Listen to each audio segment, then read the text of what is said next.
안녕하십니까. 오늘도 영혼을 바쳐서 일하는 남자 오영일입니다. 자, 오늘은요 재밌는 얘기 하나 해드리려고 하는데, 오늘 경제 얘기나 이런 딱딱한 얘기 말고 좀 이제 소프트한 얘기를 하나 해드릴 건데, 아이작 뉴턴에 대해서 좀 얘기를 한번 나눠볼게요. 아이작 뉴턴, 천재 과학자죠. 다들 알고 있듯이 만유인력의 법칙을 이제 세상에 알리게 된 그런 사람인데, 아니 갑자기 경제 얘기하고 금융을 이야기하는 사람이 갑자기 왜 뉴턴?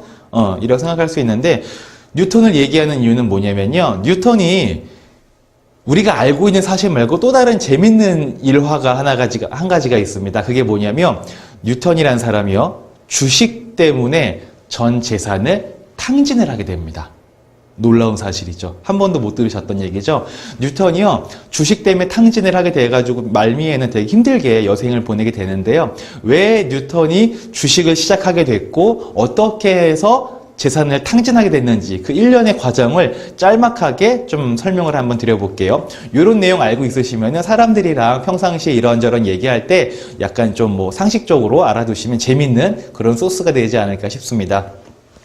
자, 때는 바야흐로 이제 1700년대로 돌아갑니다. 그때 당시에 이제 영국이란 나라가 있었지 않습니까? 지금도 물론 있지만, 영국이라는 나라가 수많은 식민지를 지배하고 지지 않는 태양이라는 제국, 국가라는 이름으로 불리웠었죠. 그렇게 식민지를 많이 확보하기 위해서는 수많은 전쟁을 할 수밖에 없었습니다. 그러다 보니까 전쟁은 그냥 하는 게 아니죠. 그냥 하는 게 아니고 군사비가 있어야지만 전쟁을 치를 수가 있는 거죠. 그러다 보니까 영국은 식민지를 지배하기 위해서 전쟁을 일으켜야 했고, 전쟁을 치르기 위해서는 그에 충당하는 군사비가 필요했던 거죠. 그래서 영국 정부는 군사비를 충당하기 위해서 수많은 국채를 발행을 하게 됩니다. 쉽게 말하면 영국이란 나라 자체가 빚이 굉장히 많다라는 거죠.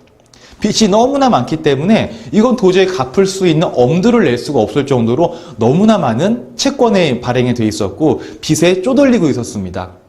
이때 영국 황실은 이걸 어떻게 해결할 수 있을까라는 생각을 하고 있다가 어디서 불쑥 존 로라는 사람이 튀어나와가지고요, 기막힌 아이디어를 제안을 하고 영국 황실은 그 제안을 받아들이게 됩니다. 그 제안이 바로 무엇이었냐면, 하나의 회사를 세워서 그 회사에 영국 정부가 무역하는 독점권을 부여를 하게 됩니다. 그러면 그 회사의 주식이 가파르게 올라가겠죠. 그러면 채권과 그 회사 주식을 교환해서 빚을 없애자라는 취지입니다. 뭐 자세하게 얘기하면 뭐 좀 더 많은 내용이 들어가겠지만 일단 간단하게 이런 골자만 좀 이해를 하고 계시고요. 자, 이런 상태에서 영국이 회사에게 독점권을 부여한 회사가 있는데, 그 회사가 바로 사우스시 남해 회사입니다. 서해, 동해, 남해 할 때 바로 그 남해 회사인데요. 남해 회사한테 영국 정부가 남아메리카랑 무역을 할 수 있는 독점권을 부여를 하게 됩니다. 어마어마한 일이죠. 이게 지금으로 치자면, 야, 삼성반도체, 너네 이제 반도체 사업하지 마. SK하이닉스, 너희들만 반도체 사업을 할 수 있도록 독점권을 부여를 해줄게. 이렇게 된 거나 마찬가지입니다. 그러면 하이닉스 반도체 가격이 주가가 얼마나 폭등을 하겠습니까? 네. 이런 주식은 당연히 안 살 수가 없는 거죠. 안 사면 바보죠. 저도 사고 싶고요. 다들 그런 주식을 사고 싶으실 겁니다. 자, 근데 이런 사람의 마음은, 이런 주식을, 종목을 발굴해서 사고 싶은 사람의 마음은 지금이나 옛날이나 똑같았습니다. 그때 당시에도요, 영국 정부가 독점권을 부여하고 그 회사를 설립하자마자 그 회사는 어마어마하게 인기를 끌었습니다. 자, 바로 이 사진이요, 그림이 그때 당시에 남의 회사의 주식을 사러 미친 듯이 사람이 몰려들었던 그런 풍경을 그린 그림인데요. 예전에는 뭐 인터넷이나 이런 게 없었기 때문에 직접 이 책상 앞에 가서 주식을 주문을 하고 뭐 매도를 하기도 하고 그랬었죠. 그래서 이 객장 앞에 어마어마하게 많은 사람들이 몰리게 됩니다. 그때 우리가 알고 있던 한 명, 바로 뉴턴도 그 자리에 함께 하게 될 수밖에 없습니다. 자, 뉴턴이요, 그때 당시에 어떻게 이렇게 됐었냐면은, 뉴턴도 이제 바보가 아니지 않습니까? 야, 이 회사 주식 나도 사가지고 돈 좀 벌어야겠다 싶어서 이미 이때 당시에는 마뉴일리 법칙이라든 여러 가지 이제 일들을 잘 해냄으로 인해서 돈을 꽤나 벌어놓은 상태였었어요. 그래서 그 돈을 더 불리려고 이 남의 회사의 주식을 사게 됩니다. 근데 이제 슬픔의 시작은 이때부터 시작이 되죠. 자, 어떻게 되냐면요. 처음에 예를 들어서 주가가 뭐 10,000원이다 라고 한번 가정을 해볼게요. 뉴턴이 10,000원짜리 주식을 사게 됩니다. 그리고요, 그 주식은요, 불과 2개월, 3개월이 지나지 않아서 얼마까지 올라가냐면요, 바로 30,000원까지 주가가 올라가게 됩니다. 어마어마한 수익이죠.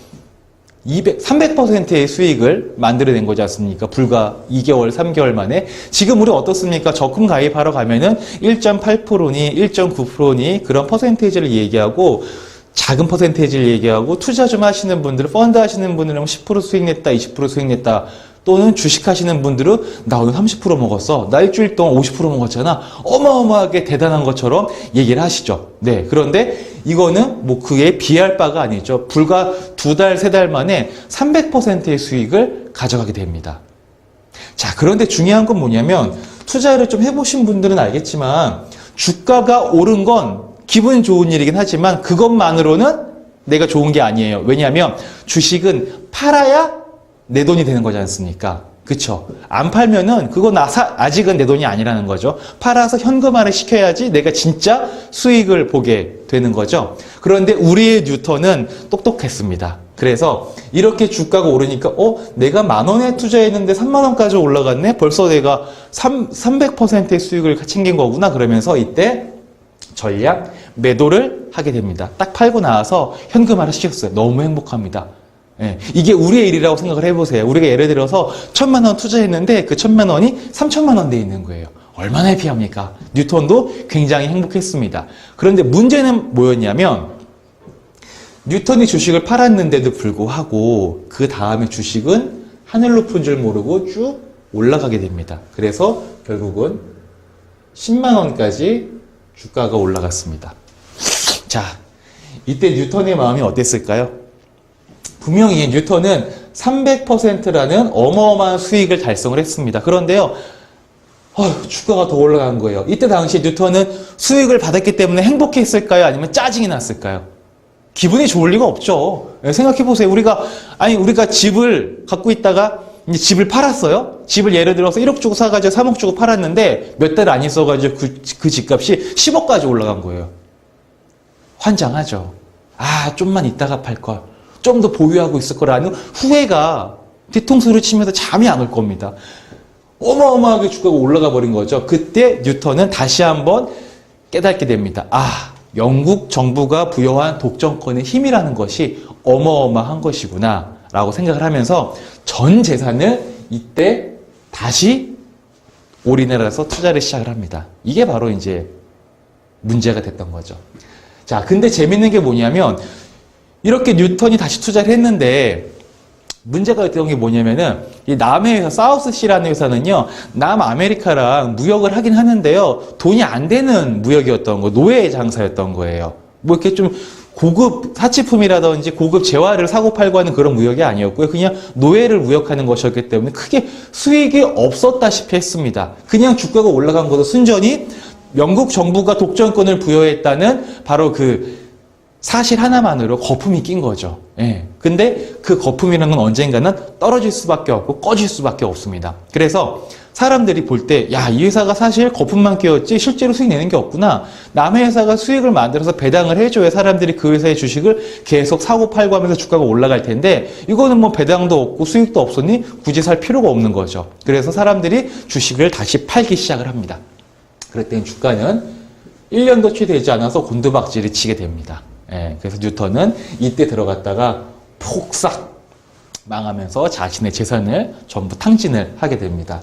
이때 당시에 그 남의 회사의 주식 그래프를 실제로 하나 좀 보여드릴게요.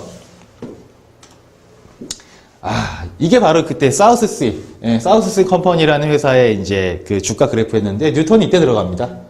이때 들어갔다가 한 이때쯤 빠지는 거예요. 이만큼 먹어서 엄청나게 수익을 보게 됐죠. 그런데 수익을 봤음에도 불구하고 주가가 더 올라가다 보니까 욕심이 날 수밖에 없는 겁니다. 그래서 이때쯤에 다시 들어갔다가 다시 이렇게 쭉 폭락을 하게 됩니다. 자, 주식 참 이런 것 같아요.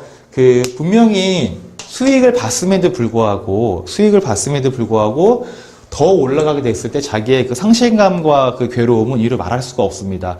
우리가 주식해가지고 돈 벌기 힘들다라는 말씀들을 많이 하기도 하고 듣기도 하시고, 또 개미 투자자가 주식 투자에 성공할 수 없다라는 얘기를 많이 들으셨을 텐데, 그게 바로 이런 이유 때문에 그런 것 같아요. 처음에는 이성적으로 판단을 하고 투자를 시작을 합니다. 그런데 시간이 지나다 보면 이성이 감성으로 바뀌면서 판단력을 흐리게 됩니다. 그리고 조금 수익을 먹었어도 사람의 욕심이 끝이 없는지라 그걸로 만족하지 않고 더 나아가서 많은 수익을 받고 싶은 그런 욕심이 이때쯤에 투자를 하게 하는 용기까지 만들어주는데, 그때는 뭐 사실 이성을 잃은 상태죠. 이성을 잃고 그냥 남들이 수익을 봤으니까 나도 좀 그러고 싶다라는 이제 이런 알량한 욕심과 자만심 때문에 이렇게 손해를 보게 되는 것 같습니다. 자, 우리 투자하시는 분들 보면요, 항상 이성과 감성 사이에서 왔다 갔다 할 수밖에 없는데요. 주식 투자하시는 분들은 이거를 잘 컨트롤 하셔가지고 성공하는 투자를 하시기 바라고요. 그리고 나는 이성과 감성 사이 왔다 갔다 하는 게 사실 자신이 없어 그러시는 분들은 직접 투자하지 마시고요. 펀드나 ETF 이런 간접 투자 상품을 활용하는 게 우리가 투자를 잘 할 수 있는 방법이지 않을까라고 생각이 됩니다. 자, 오늘 가볍게 경제의 상식이라고 보기엔 좀 뭐하지만 재미있는 일화 같은 거 하나 말씀드렸고요. 다음에 또 재미있는 이야기 하나 해드리겠습니다. 감사합니다. 슈비두바